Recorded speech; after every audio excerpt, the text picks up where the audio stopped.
2 jours, 2 jours entièrement consacrés à la radio. à la musique et au podcast avec Broadcast Associés. Et en direct sur connectonair.com. Connectonair.com. L'interview sur Connect On Air. Et on reçoit sur ce plateau le Benjamin et le beau gosse de l'équipe, c'est Théo avec son invité. Oui, effectivement, le beau gosse, on apprécie, le jeune un peu moins, mais merci pour cette belle présentation. Nous, c'est les pads, nous. Bah, alors, donc, au moins, il y a le jeune qui est là. Effectivement, Lidwin O est avec nous. Lidwin O, vous êtes responsable de contenu audio 3D chez Audible. Bonjour. Bonjour. Très heureux de vous avoir aujourd'hui. On va parler d'un domaine, on va sortir un petit peu de ce cadre d'entreprise, de médias. On va vraiment parler de sensibilité d'écoute et de manière de concevoir du contenu audio. Quel est ce rôle et quelle fonction vous occupez justement? Qu'est-ce qu'on fait quand on est responsable contenu audio chez Audible? Alors moi, à la base, je suis ingénieure du son et j'ai évolué dans ma pratique. J'ai travaillé beaucoup sur du montage son de fiction télé. J'ai travaillé en radio aussi pour Radio France.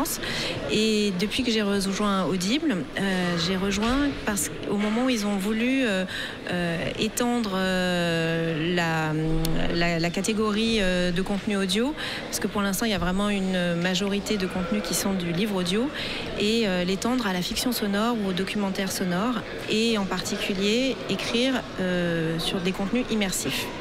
Et immersif, c'est pas donc c'est 3D audio, mais c'est pas que technique, c'est aussi narratif. Parce que si on veut mettre du son partout autour de l'auditeur, il faut qu'il se passe des choses partout autour de lui.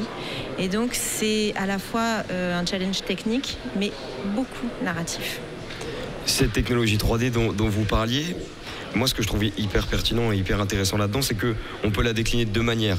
Il y a la narration dont vous parlez, créer cette atmosphère où l'histoire se passe finalement autour de l'auditeur, mais il y a aussi l'aspect technique avec des enceintes. Comment on arrive à rendre une histoire immersive justement? Alors donc il y a plein de méthodes pour faire du technique, pour faire de l'audio 3D. On en connaît plein, donc il y en a beaucoup qui sont qui sont à base d'enceintes, c'est-à-dire qu'on met des enceintes tout autour de l'auditeur, tout comme au cinéma ou dans les home cinéma. Et il y a une manière qui est beaucoup plus simple et mobile, qui est de mettre du contenu en audio binaural dans un casque à l'auditeur.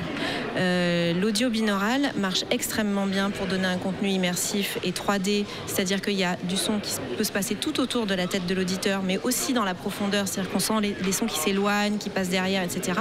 C'est extrêmement bluffant. Ça ne marche qu'au casque, mais il se trouve que Audible diffuse la plupart de ses contenus sur son appli et énormément des auditeurs l'écoutent au casque. Donc en fait, pour nous, la solution technique évidente est le casque. C'est pas pour ça qu'on mixe pas par d'autres formats avant d'arriver au contenu final. Et ils sont compatibles pour passer dans des salles.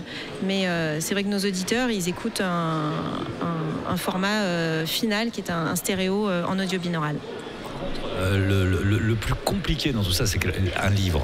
Bon, c'est pas compliqué, on a la situation, on a le narrateur, mais il faut écrire un deuxième livre, il faut écrire un livre sonore, parce qu'il y a des tas de choses qui sont pas expliquées. Absolument. Le crayon qui tombe dans le fond de la pièce, il faut rajouter tout ça.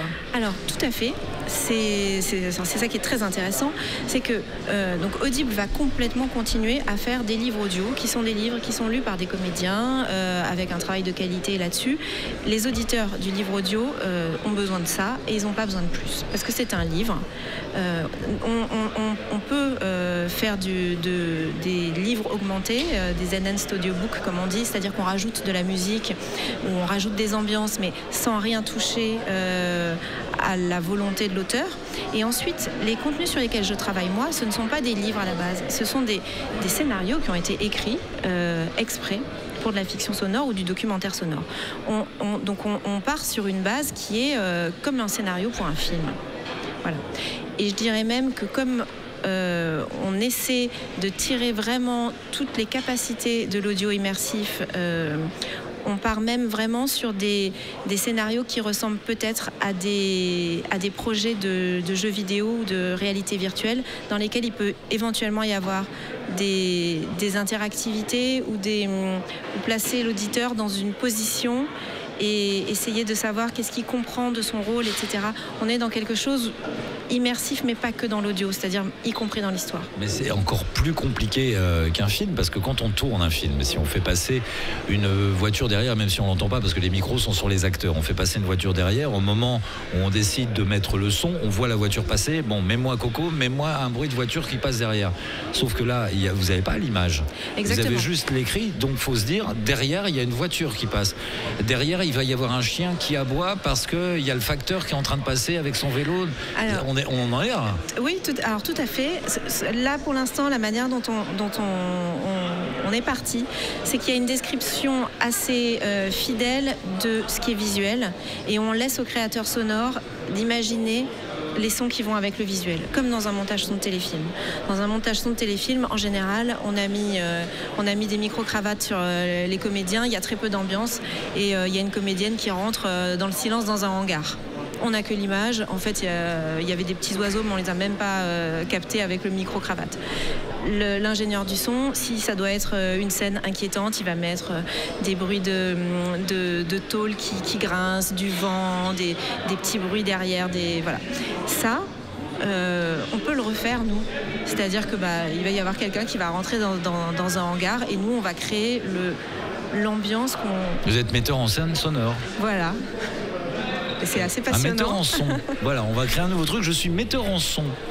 Un poste qui a évidemment toute son importance ici. L'autre particularité de votre présence, il y a une conférence qui va se tenir à 14h30 qui se nomme « Comment j'ai augmenté l'écoute ». Vous allez y participer aux côtés de Sébastien Meunier. Justement, l'intérêt de cette conférence-là aussi, tout simplement, parlez-en-nous, puisque moi je le sais, mais le but c'est que tout le monde le sache. Je pense que je vais raconter comment on essaie de pousser les limites de la narration sur du contenu audio en changeant le paradigme en fait. Ce qu'on essaie de faire, c'est que l'auditeur ne se retrouve plus dans une situation de spectateur, comme il peut être à l'écoute de fiction sonore, quand il va voir un film, etc. Et c'est vrai que nous, on s'associe de plus en plus avec des gens qui écrivent pour le jeu vidéo ou la réalité virtuelle. Parce qu'eux, ils ont dans leur ADN de mettre l'auditeur ailleurs que dans une situation qui est passive. Alors, l'auditeur, il va pas avoir des manettes de jeu pour jouer. En revanche, l'ADN de l'histoire sera de le questionner, de le mettre vraiment dans une position où il sera au milieu d'une histoire et pas devant une histoire ou pas en tant que spectateur. Il n'est pas acteur, il n'est pas spectateur, il est dedans. Ouais, c'est ça. Et alors, ça se passe autour de nous, quoi. Alors, quand on est là, c'est comme on est là. On regarde ce qui se passe, on est dans le bouquin là. On peut aller assez loin en lui donnant un rôle avec un nom, un personnage. C'est-à-dire que les autres acteurs vont s'adresser à cette personne-là. Comme on est vraiment en audio immersif, les autres comédiens vont pouvoir tourner autour de l'auditeur. Donc on peut lui donner un nom. Ça, on peut pousser vraiment loin. Et pourquoi il ne peut pas répondre, ça c'est... Ça peut faire partie de la narration aussi. Moi, je veux bien avoir un rôle dans un bouquin. Si c'est 50 nuances degrés, ça me va. Si c'est Apocalypse Now, ça va être moins drôle, quoi. Justement,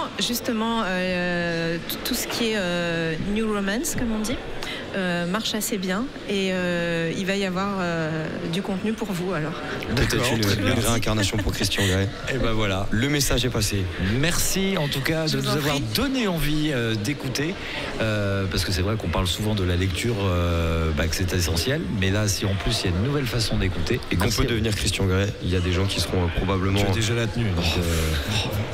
C'est trop gentil. Lidwin O, je vous le rappelle, vous êtes la responsable contenu audio 3D à Audible. Merci pour cette interview. Merci à vous deux. Merci. Au plaisir. Paris Radio Show. Paris Radio Show. En direct de la scène musicale pendant 2 jours.